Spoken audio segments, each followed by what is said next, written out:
Hello there, and welcome to Unit 8 Opener number 4, where we'll be solving another system of equations by graphing, as we've been doing in the last few videos here in Unit 8. So we've got two equations there. They both look linear to me. So this is going to be a linear equation, a linear system of equations.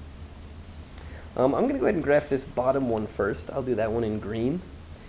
Because it's already in slope-intercept form, so it's pretty quick and easy to graph. The y-intercept is 2, and the slope is negative 2/5, which means I could either go down 2 and to the right 5, or I can go the other direction, up 2 and to the left 5. And that gives me this line. So let me do just a couple more points. So I've got this line finished and down to, okay, there's our first line, and I'll make that in green. There it is. Okay, and now I'll make the second line in red. And one thing you could do in this problem is use some algebra to rearrange this equation so that it's in slope-intercept form.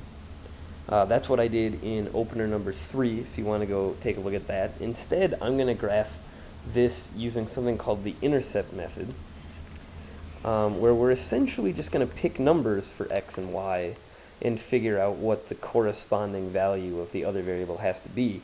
Although it's called the intercept method because we're going to pick very specific values of x and y. We're going to start by picking 0 for x. If we go back to our equation and we look at what happens to this equation when x is 0, well, that whole piece cancels out, right? Because 2 times 0 is just 0. So I have 5y equals 30. And if 5 times y equals 30, that means y has to be 6. So the point 0, 6 is on this top line, and I'm going to go 0, 6, and I'm going to make a point there. All right, so you'll notice I just found the y-intercept of this equation. Now I'm going to do the same thing, except instead of making x 0, I'm going to make y 0. And I go back to the equation, and 5 times 0, of course, is 0. So if 2x is equal to 30, that means x would have to be 15. So again, I'm going to plot this point, 15, 0. And that's down here. And of course, since the y-coordinate of that point is 0, that's the x-intercept of the graph. Alright, so I've got 2 points now on the red line, and I could just sort of draw the line in now, but just to be extra sure that I'm drawing it in at least somewhat accurately, you'll notice I'm not using a ruler or anything. What I'm going to do is think for just a second about the slope of this line. Now I know from here straight across to here is 15, and I know from here down I'm going down 6, so I'm going to make that negative 6. So the slope of this line that I'm trying to draw in red is that it goes down 6 and to the right 15. So I'm going to make the slope negative 6/15. And this equation, you'll notice, reduces, or sorry, this fraction reduces. I can divide by 3 on top, and I can divide by 3 on the bottom, and I'll get negative 2/5 for the slope.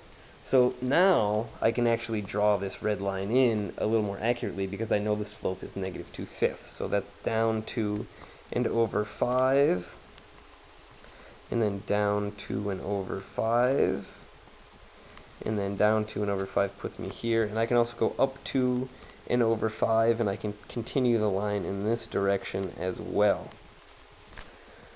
Hopefully you're already thinking to yourself, wait a minute, those two lines have the same slope. And yes, that was a slope of 2/5 on the red line, and that is a slope of 2/5 on the green line. So in case you hadn't already noticed that these lines do have the same slope, which of course means that these two lines are parallel.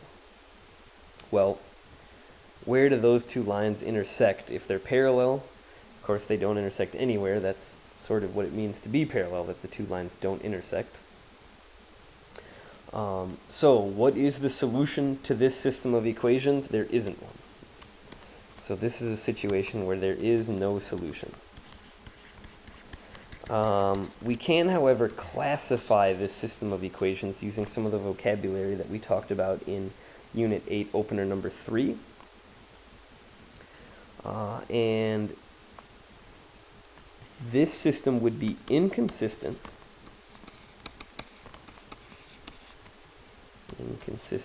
because there is no solution. That's what it means to be inconsistent for a system of equations. It means that there is no solution.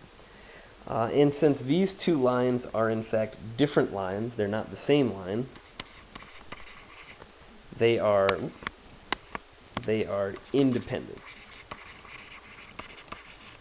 So this is an inconsistent and independent system of equations, which means that it has no solution. It also means that the two lines must be parallel.